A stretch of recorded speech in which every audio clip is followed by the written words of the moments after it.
Hello and welcome to my presentation for DDX170 Project 1 and 2. My name is Oshan Shibasaki, student number 17219, and here we go. So the first project that we started off with was a motif design. As you can see, this is my final pattern, and we had to follow a art movement, be inspired by a particular object, and then go through some illustration exercises and eventually come to our final design for a motif. So this is the inspiration of my design, a little tiny shell that I found in my garden.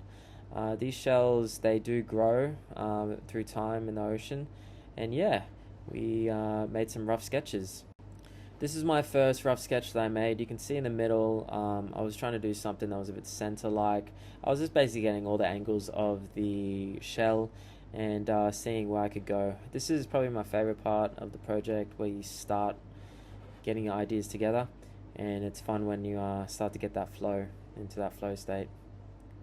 So yeah, as you can see, I eventually got into that flow state and I came up with this triangle kind of perspective, 1 point perspective of the shell coming down and floating down the water.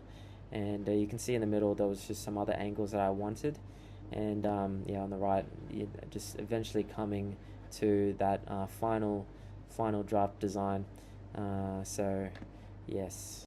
So as I was saying before, we went through looking at different art movements. The one that I chose and favored the most was Art Deco and Cassandre. I just love the way he uses the principles of design with using negative space, colors, contrast, different color schemes. Definitely just his shapes, use of geometrical shapes to really bring a message out in his poster. It's something that just looks a bit abstract, but you can, the more you look, the more the more you know, and it tells a really deep story. And I really enjoyed especially his artwork with the Dobinet, with the other three characters as well, where he uses the black to convey someone getting more intoxicated from the wine. It makes you want to drink. So going back to my rough drafts of the sketches, thumbnail sketches, we got into actually making the digital drafts, where yeah, we brought it into Illustrator and we started to trace. So I used the pen tool a lot here, and used its the curve function on the pencil. That was pretty easy until I got to the end of the shell, where you had to get the ribs, and that was a bit difficult because you can see that you can leave gaps, which brings error, because when you eventually want to infuse all the pathways together, you have to go back and rejoin those pathways with the pen tool. So that was a bit difficult, but just with a little bit of patience and consistency, you can see that I eventually got to the design I wanted. And all these shells are different designs from top to bottom, which kind of makes it look a bit more natural. Now, when I was picking out the color scheme, I found this poster from A.M. Cassandre. I just really enjoyed the background and the color scheme in the background, and the hand. It was just everything that I wanted for the shell design, as you can see on the right. And it just worked really well. Obviously the hand, when shells get when they get acid on them, and you clean it, it gets really shiny. So I used the gradient tool for that, and this was a bit of trial and error, but I eventually found a way to bring the colors in conveniently, because I was getting a bit confused. But that was something I learned. That was a big challenge for me, and I just really enjoyed seeing how the gradient tool works, because as you can see with the shell, that the light that comes down, it just really brings it out, and you can tell that it's a shell. So I used the eyedropper tool to get these gradients, and well, eyedroppers to get the colors for the gradients, and yeah, it was a good process and I learned a lot. This is the final motif design, left to right color, black and white. So yeah, the Pathfinder tool was a bit difficult as well, because when it came to getting these lines separated and trying to give it a shape for each solid shape in the shell, that was a bit difficult, because some of the path tools, it was a bit of a what do you call, just trial and error, because I had to just kind of pick and choose which ones would work and which ones didn't until I eventually came to the one that I knew was the right one to get the cutout. So that was difficult using the Pathfinder tool, but just a bit of practice, bit of consistency, then you'll get it. So this is my final motif. And this right here is my final motif patterns. Look at that, looks beautiful. The pattern tool is so easy to use on Illustrator that I feel sorry for the OGs, because like, to get it perfect and to get it in different sizes and scale it out with your backgrounds and all of that, that's a lot of work. So yeah, this the pattern tool, super easy to use. And yeah, and then we went on to the black and white motive designs, and yeah, these are them here. Pretty shabby.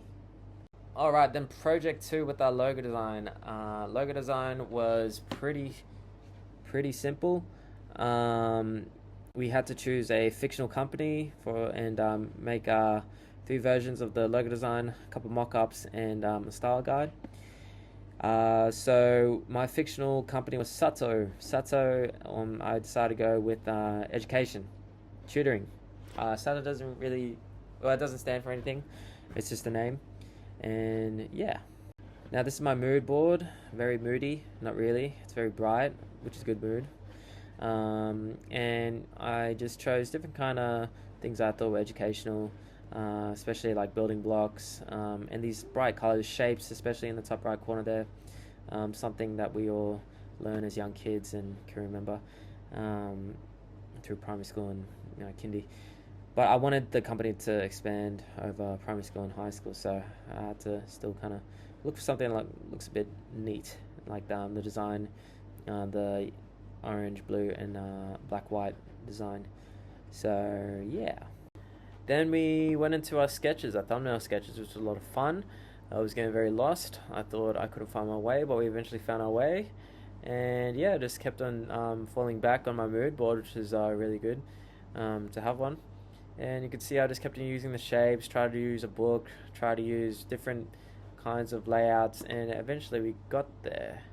So this is my beautiful rough sketch of the logo, but it's not done yet. We just kept on scaling it back and back, and yeah, I liked it with using these shapes and giving it a bit of hierarchy. Now, as you can see here, these are digital drafts I converted the sketches to, and still it's just the process of elimination.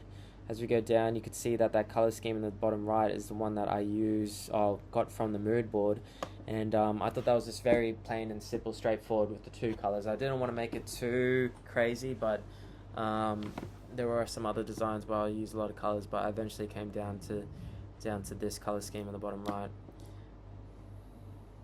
And there we go, our final logo design with the colored black and white and black.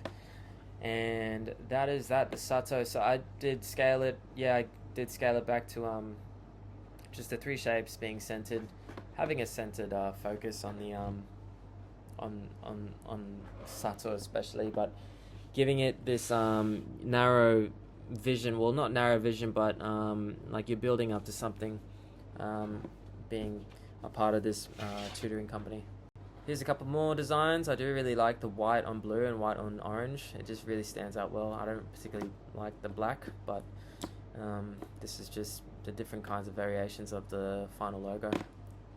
And this is when your logo really comes to life with your mock-ups. This is a basic business card. And yeah, I do like the back, which is on the right side. It doesn't quite center because you have a 5mm bleed. And yeah, like I said, I love the white that stands out on the colors. I don't particularly think the black does, just because of that, what can you say, contrast, or color, the difference in color in hue, you could say. And of course, our letterhead. This is pretty plain and simple. Try to keep it a bit fun by using the shapes in the bottom. Just gives it a little bit of character. So that's a letterhead mock-up. It's a beautiful style guide. Beautiful style guide, and yeah, all the fonts and business card mock-up, and the color palette. So this project 2 was pretty challenging, more so to do with time, and but it was worth it, and in the end. So thank you, Helly, for being patient. I really appreciate you reaching out to me, and I'm always helping out. Life is hectic. I do live in the Torres Straits in Thursday Island, not using that as an excuse, but I live in a remote community, and this is where my family is. So I've been working with my family business, so I really appreciate your support and help. So have a great Merry Christmas and Happy New Year's. And I've learned a lot just from this short course and unit, and I'm yet to evaluate whether or not I can continue, but yes, thank you so much.